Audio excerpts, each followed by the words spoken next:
Hi, I'm Elizabeth, and this video is about different types of wheat that you can use to either cook with or to grind into flour to bake bread.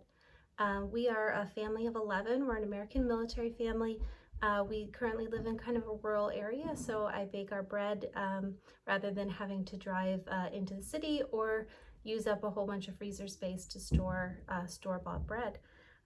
We're going to start with one of the most common types of wheat that you'll use in bread baking, and this is hard red wheat. And hard red wheat, the two main types of wheat are hard wheat and soft wheat. And a hard wheat is going to have a higher protein content, and the protein is what's going to develop like the gluten development with your bread. So if you have a higher protein grain, you're going to get a nicer loaf of bread, and it's going to be easier to knead. The thing with the red wheat, and the reason that I don't use it very often for bread baking, is that it has a little bit of a bitterness to it. It makes a beautiful loaf of bread. It has a great flavor, but I have kids, I have 9 kids, I have little kids, and they don't really care for the flavor of the red wheat. It is a nice wheat because of its nice dark color. To crack, if your mill, like I have a manual grain mill, and I'm able to set it to a very coarse grind, and I can just sort of crack the wheat and sprinkle it on top of another loaf or put it into the proofing basket and then put my dough in it, and then when I flip the dough back out to bake it in a Dutch oven, if I'm making like a crusty kind of rustic loaf, I can put the cracked red wheat on top, and it looks really pretty on the loaf. This is my favorite wheat to use for bread baking, and this is hard white wheat. And hard white wheat, you'll also see winter wheat and spring wheat. Winter wheat tends to be a higher protein content, and spring wheat tends to be a lower protein content.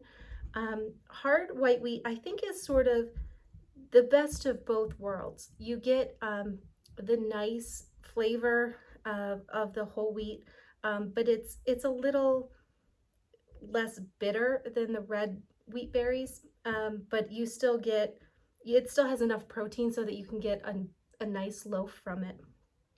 They look very, very similar, except the red has a darker color. The next one is soft white wheat. And soft white wheat has a lower protein content, a significantly lower protein content. And if these, when you grind them, depending on the wheat berries that you have, you're going to get something between, protein content wise, between all-purpose flour and bread flour. When you use soft wheat, this is more like a pastry flour, and this is great for everything that's not bread, everything that's not kneading, that doesn't have to be kneaded like bread.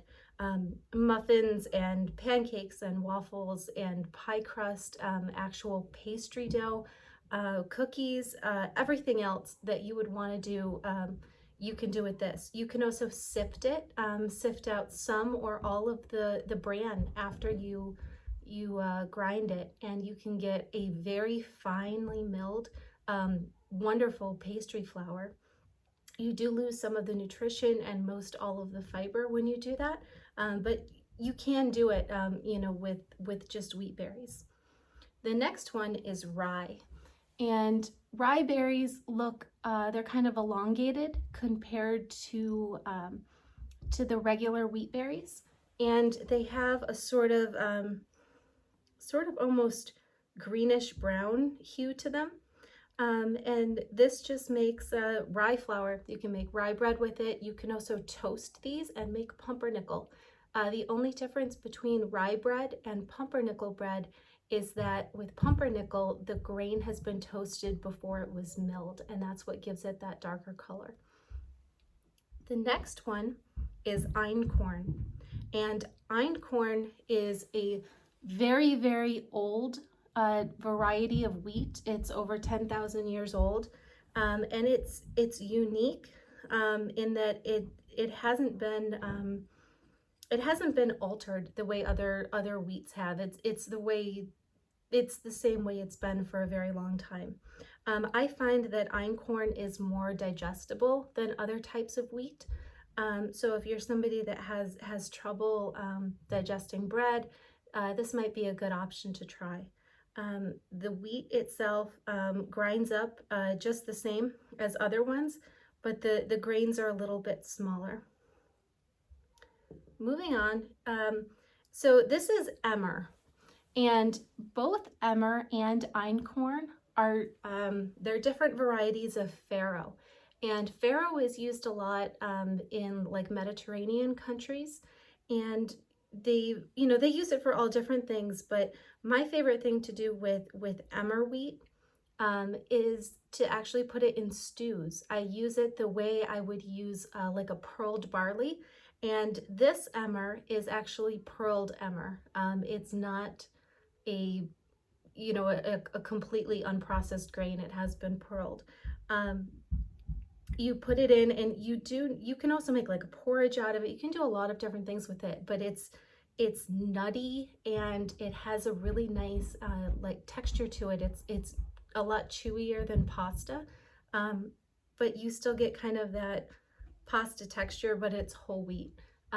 It's a wonderful addition to stew. You can also put it in soup, even like chicken soup, and kind of bulk it out without adding just plain noodles to it. The last one that I'm going to show you is not actually wheat. And the reason I have this is because a lot of people think it's wheat, and this is buckwheat. So these are buckwheat groats. They are whole buckwheat groats, and you can grind this into flour and use it. It's gluten-free. It's actually the seed of a fruit. It is not a grain, and they're sort of these little. They almost look like shortened apple seeds, but they're triangular shaped. And the buckwheat, normally I would soak it and put it through our flaker and add it to like a muesli type hot cereal. There are a lot of things you can do, but I did want people to know that if you're getting into grinding your own wheat for bread baking, that buckwheat is not wheat and it doesn't have gluten in it, so you can't bake bread out of it. You could maybe make like a quick bread, something like scones with this, or a soda bread, but you'd have to experiment with it. It's not going to work the same way wheat does. So I hope that was helpful if you're getting into grinding grain and looking for different types of wheat that you can use. I'd like to thank you for watching.